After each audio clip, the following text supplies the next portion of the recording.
Java programming language की series में आज का जो हमारा वीडियो है हम बात करेंगे दिस कीवर्ड की। तो स्टार्ट करते हैं। So this keyword is use two point current class object. तो दिस कीवर्ड क्या करेगा, करंट क्लास के ऑब्जेक्ट को पॉइंट करेगा। सो देखिए यहाँ पर मेरा दिस कीवर्ड है और ये मेरा एक ऑब्जेक्ट है किसी क्लास का, जो कि जिसके अंदर क्या होगा, स्टेट होगा एंड बिहेवियर होगा। स्टेट का मतलब डेटा, बिहेवियर का मतलब मेथड। तो जो हमारा दिस कीवर्ड होगा ये किसी भी ऑब्जेक्ट की स्टेट एंड बिहेवियर दोनों को क्या कर सकता है, पॉइंट कर सकता है। किसके पॉइंट करेगा, करंट क्लास के ऑब्जेक्ट की स्टेट एंड बिहेवियर, यानी कि करंट क्लास के डेटा एंड मेथड को। नेक्स्ट बात करते हैं यूजेस ऑफ दिस कीवर्ड। तो हम दिस कीवर्ड का यूज कहाँ कहाँ पर और कैसे कर सकते हैं। So this keyword can be use to refer current class instance variable, यानी कि करंट क्लास के इंस्टेंस वेरिएबल को रेफर करने के लिए हम यूज कर सकते हैं। To invoke current class method, और करंट क्लास का जो मेथड है उसको भी हम इन्वोक कर सकते हैं और आई कैन से कॉल कर सकते हैं।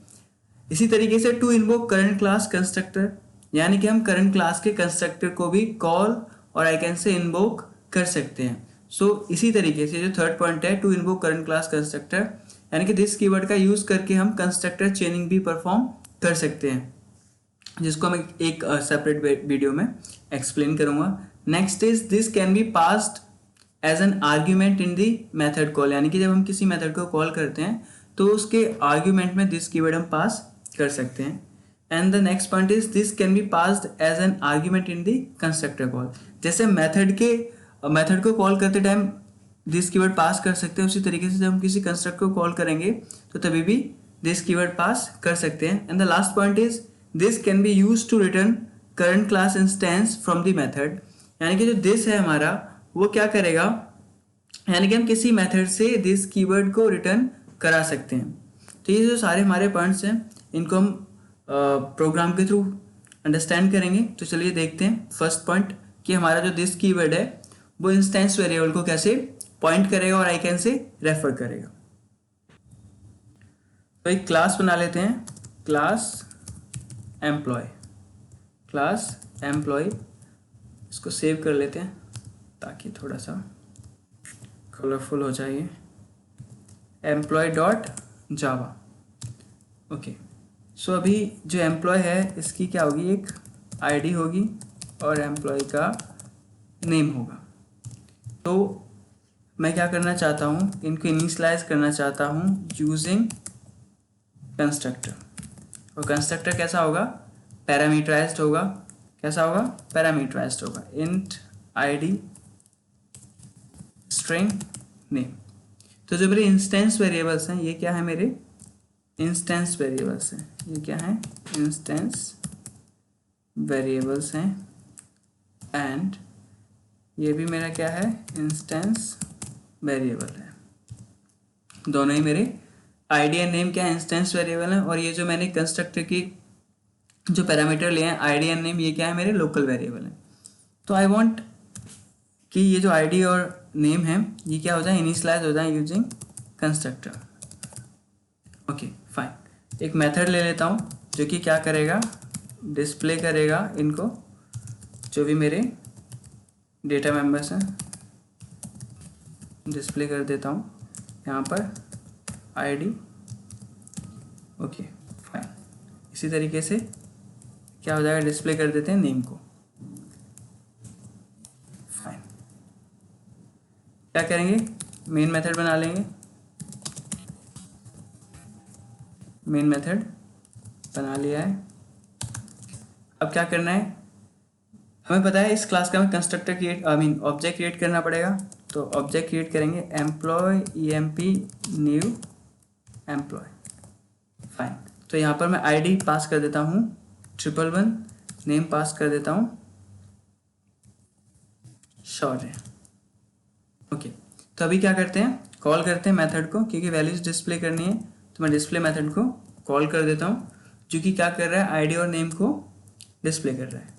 फाइन, अभी रन करते हैं। तो open containing folder in cmd Java C employ dot Java. Fine, कोई भी एरर नहीं है। ओके, सो आईडी की वैल्यू क्या आई है 0 एंड नेम की वैल्यू क्या आई है नल। अब ऐसा क्यों हुआ, मैंने तो वैल्यूज पास किए हैं, मैंने क्या किया है देखिए, मैंने यहाँ से 11 पास किया, शौर्य पास किया, तो 11 कहाँ पर जाना चाहिए था आईडी के अंदर और शौर्य कहाँ पर जाना चाहिए था नेम के अंदर। अभी पर जो जब मैं इन्हें डिस्प्ले कर रहा हूँ तो मुझे वैल्यू क्या शो हो रही है, वैल्यू क्या शो हो रही है 0 एंड नल। अगर मैं यहाँ पर इस कंस्ट्रक्टर में एसओपी करता हूँ तो आपको देखने को मिलेगा वैल्यूज तो पास हो रही हैं, क्या हो रहा है वैल्यूज पास हो रही हैं। यहाँ पर मैं लिखता हूँ ऐसे ही यहाँ पर डायरेक्टली मैं शो कर देता हूँ आईडी एंड नेम। ओके, तो आप देखेंगे कि वैल्यूज यहाँ से जब मैं ऑब्जेक्ट क्रिएट कर रहा हूँ तो जो ये जो 111 है यहाँ पर लोकल वेरिएबल आईडी में और जो नेम शौर्य है वो लोकल वेरिएबल नेम में जा रहा है। यहाँ पर जब मैं रन करूँगा प्रोग्राम को तो आपको वैल्यूज डिस्प्ले हो जाएंगे। देखिए 11 एंड शौर्य वैल्यूज जा रही हैं यहाँ से पास हो रही हैं वैल्यूज, बट प्रॉब्लम कहाँ पर आ रही है, प्रॉब्लम आ रही है इन 2 लाइन्स में। क्या हो रहा है इन 2 लाइन्स में प्रॉब्लम आ रही है, line number 10 and line number 11 में। अब ये प्रॉब्लम क्या आ रही है और क्यों आ रही है उस पर बात करते हैं। एक्चुअल में देखिए जो मेरे इंस्टेंस वेरिएबल है आईडी और नेम एंड इसी तरीके से जो मेरे लोकल वेरिएबल है आईडी और नेम दोनों क्या है सेम नेम है। तो हमें पता है जो असाइनमेंट होता है वैल्यूज का वो राइट टू लेफ्ट होता है, यानी कि जो ये जो आईडी है मेरा इक्वल ऑपरेटर के जो राइट हैंड साइड में आईडी है इससे वैल्यू कहाँ पर कॉपी होगी इंस्टेंस वेरिएबल में, यानी कि ये जो है मेरा ये लोकल वेरिएबल है इक्वल टू ऑपरेटर के जो राइट हैंड साइड में वो लोकल वेरिएबल है और ये वाला नेम ये भी क्या है लोकल वेरिएबल। तो ये जो आईडी है यानी कि मैं सिलेक्ट कर रहा हूँ ये आईडी जो है ये क्या है मेरी ये वाली आईडी है और ये जो नेम है वो क्या है मेरा ये वाला यानी कि लोकल वेरिएबल, और जो लेफ्ट हैंड साइड में आईडी और नेम है ये क्या है मेरा इंस्टेंस वेरिएबल। तो जो वैल्यू कॉपी होंगी राइट टू लेफ्ट, हमेशा जो असाइनमेंट ऑपरेशन परफॉर्म होता है वो क्या होता है राइट टू लेफ्ट, तो वैल्यूज राइट से लेफ्ट में जाएंगी। अब दोनों तरफ क्या है वेरिएबल के नेम सेम है, तो कंपाइलर क्या हो रहा है कंफ्यूज हो जा रहा है, कंपाइलर क्या हो जा रहा है कंफ्यूज हो जा रहा है, उसे नहीं डिफ्रेंशिएट नहीं कर पा रहा है कि कौन सा वेरिएबल लोकल वेरिएबल है और कौन सा वेरिएबल आपका इंस्टेंस वेरिएबल है। तो कंपाइलर को बताने के लिए कि भैया ये जो लेफ्ट हैंड साइड में आईडी लिखा हुआ है ये मेरा इंस्टेंस वेरिएबल है और ये जो है मेरा नेम ये भी क्या है इंस्टेंस वेरिएबल है। तो अब कंपाइलर का जो कन्फ्यूजन था यानी कि पहले वो डिस्टिंग्विश नहीं कर पा रहा था कि कौन सा लोकल वेरिएबल है कौन सा इंस्टेंस वेरिएबल, अब मैंने उसे दिस कीवर्ड लगा के बता दिया है कि ये जो दिस डॉट आईडी है ये क्या है मेरा एक इंस्टेंस वेरिएबल है, इसी तरीके से दिस डॉट नेम है ये भी क्या है मेरा इंस्टेंस वेरिएबल है और ये जो आईडी लिखा हुआ है ओनली ये क्या है मेरा लोकल वेरिएबल।